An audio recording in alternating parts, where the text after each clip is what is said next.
Hello बच्चों, चलिए प्रश्न पढ़ते हैं। श्रेणी में n पदों का योग ज्ञात कीजिए जिसका nवां पद दिया गया है 3 की घात n प्लस n की घात 3। मुख्य अवधारणा। तो देखो, हमें योगफल पूछा गया है, तो सबसे पहले हम बात करते हैं सिग्मा n की घात 3, अर्थात हमारी प्रथम n प्राकृत संख्याओं की गणनों का जो योगफल है वो हमारा होता है n प्लस 1 2n प्लस 1 बटा में 6।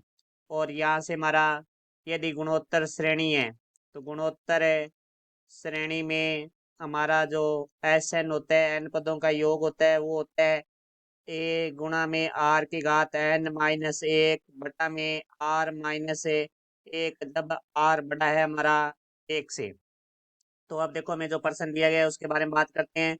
तो हमें एस एन निकालना है, एस एन का अर्थ है योग निकालना है। तो हमारे पास है 3 की घात n प्लस n की घात 3। तो देखो भाई, यहाँ n की जगह हम 1 रखेंगे तो 3 की घात 1 आ जाएगी, n की जगह 2 रखेंगे तो 3 की घात 2 आ जाएगा, प्लस n की जगह 3 रखेंगे तो 3 की घात 3 आ जाएगा। इस तरह प्लस यहाँ हमारे साथ में यहाँ भी मान रखेंगे, क्योंकि यहाँ n का 1 रखा है तो यहाँ भी n का 1 रखेंगे, तो 1 की घात 3 प्लस 2 की घात 3 प्लस 3 की घात 3। इस तरह ये हमारा चलता जाएगा n पदों तक।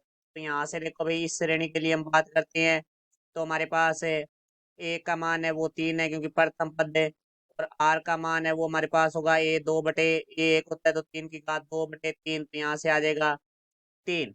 अब यहाँ देखें, ये श्रेणी हमारे पास है प्राकृत संख्याओं का घन का योग है, तो सिग्मा एन की क्यूब है, इसको हम लिख सकते हैं 1 प्लस 2 की घात 3 प्लस 3 की घात 3, इस तरह n की घात 3 तक। तो देखो, यहाँ से हमारा गुणोत्तर श्रेणी है ये, तो ये एस एन का सूत्र लग जाएगा, जहाँ हमारे पास है ए का मान है वो 3 है, आर का मान भी 3 है की घात n माइनस 1 बटा में 3 minus 1 plus n n plus 1 2 n plus 1 बटा में मरा जाएगा 6। तो यहाँ से देखो भाई, हमारे पास है एस एन बराबर आ जाएगा 3 गुणा 3 की घात n माइनस 1 बटा में 2 plus n n plus 1 2n plus 1 बटा में 6। तो यहाँ से जो हमारा लेस आएगा वो 6 आएगा, तो हम यहाँ से 6 लेस लेंगे। तो देखो भाई, 6 में 2 का भाग दिया 3, 3 को 3 से गुणा करेंगे तो हमारे पास हो जाएगा 3 की घात 2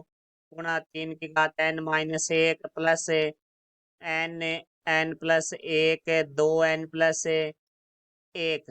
तो यहाँ से देखो भाई, 3 की घात 2 का अंदर गुणा करेंगे तो आधार समान है तो घातें जुड़ जाएगी, तो ये हो जाएगा 3 की घात n plus 2 minus 9 plus n n plus 1 2n plus 1 बटा में 6। तो ये हमारा जो एन पद दिया गया है उसके एन पदों का योगफल होगा। ये हमारे प्रश्न का उत्तर हुआ। आशा करता हूँ समझाया होगा। धन्यवाद।